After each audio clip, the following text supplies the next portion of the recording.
Je vous retrouve aujourd'hui dans cette vidéo pour vous guider dans votre choix de machine à coudre. Donc cette vidéo-là va se faire en deux parties. Une première partie où j'explique concrètement comment fonctionne la machine à coudre, parce que je pars du principe que celles qui veulent s'acheter en général une machine à coudre, elles sont débutantes et même parfois certaines n'ont jamais touché de machine à coudre. Donc c'est inutile de venir leur donner des options que doivent contenir leurs futures machines si elles ne comprennent pas à quoi servent ces options.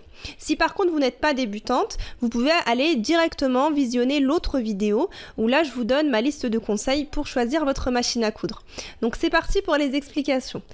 La première chose qu'il faut comprendre, c'est qu'il existe deux types de machines à coudre. On a les machines à coudre électroniques et les machines à coudre mécaniques. Donc la différence entre les deux, je vais faire une métaphore un petit peu bête peut-être, mais c'est comme si on va comparer un téléphone, donc un Nokia 3310 par exemple, avec un iPhone. Donc les deux téléphones, on n'a aucun souci, ils sont solides, ils vont appeler, mais c'est sûr qu'avec l'iPhone, on va pouvoir le faire de manière beaucoup plus confortable parce qu'il y a des options que le 3310 n'aura pas. Et c'est sûr que ces options-là, on s'y habitue très rapidement. Donc ça va être pareil avec les machines à coudre. La machine à coudre électronique, elle va avoir un confort d'utilisation plus grand que la machine à coudre mécanique et aussi en général, elle aura beaucoup plus de petites options. Une fois qu'on s'habitue à elle, on a un petit peu du mal à s'en passer. Évidemment, le prix entre les deux machines ne sera pas le même. Ensuite, concrètement, comment la machine à coudre fonctionne? Donc ce qu'il faut bien comprendre, c'est que la machine va avoir besoin de deux fils différents pour former un point. Donc on a un fil de bobine qu'on va placer sur le haut de la machine. Et on a un fil qu'on va placer dans une canette en bas de la machine. Donc ces deux fils, ils vont s'entremêler pour former un point. Sauf que le souci quand on va coudre, c'est qu'en général on coud avec différents tissus, avec différents fils, différentes épaisseurs. Et la machine doit pouvoir s'adapter à ces différences et former un joli point, mais surtout un point solide. Et c'est là que va intervenir ce qu'on appelle la tension. Quand on enfile sa machine, on va faire passer le fil de la bobine dans des disques de tension. Et c'est cette tension-là qu'on va devoir régler pour obtenir un point bien tendu.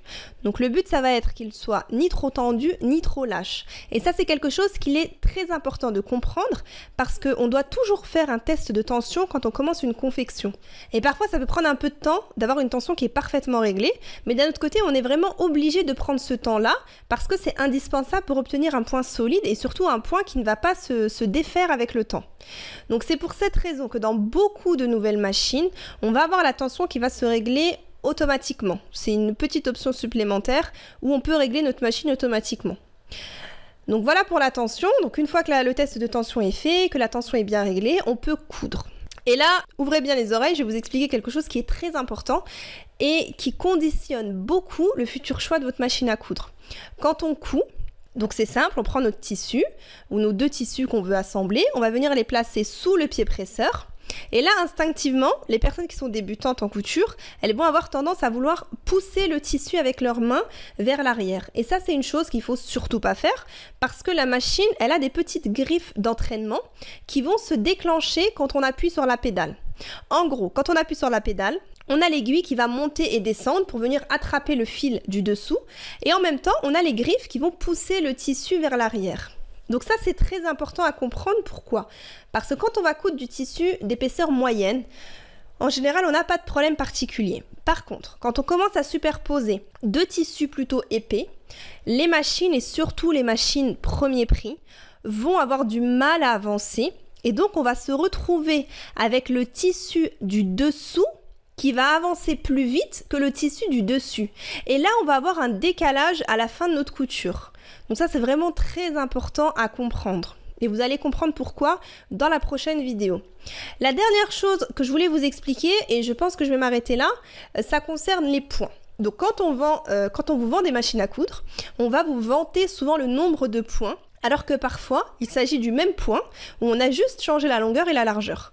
Par exemple, on va vous dire, voilà, la machine là, elle possède 12 points, mais dedans, on va avoir peut-être 6 points, j'exagère peut-être, mais on va avoir 6 points zigzag et 6 points droits, seulement avec des longueurs et des largeurs différentes. Donc au final, on n'a vraiment pas beaucoup de points différents, on n'en a que 2.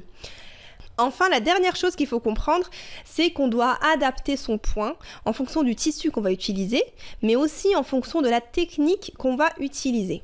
Donc c'est pour ça qu'il est très important de réfléchir vraiment sur ce qu'on souhaite réellement coudre avant de se lancer dans son achat de la machine à coudre. Donc je vais revenir sur ce point en détail dans la prochaine vidéo, où là je vais vous donner vraiment mes conseils pour choisir votre machine à coudre. Je vous retrouve dans la prochaine vidéo.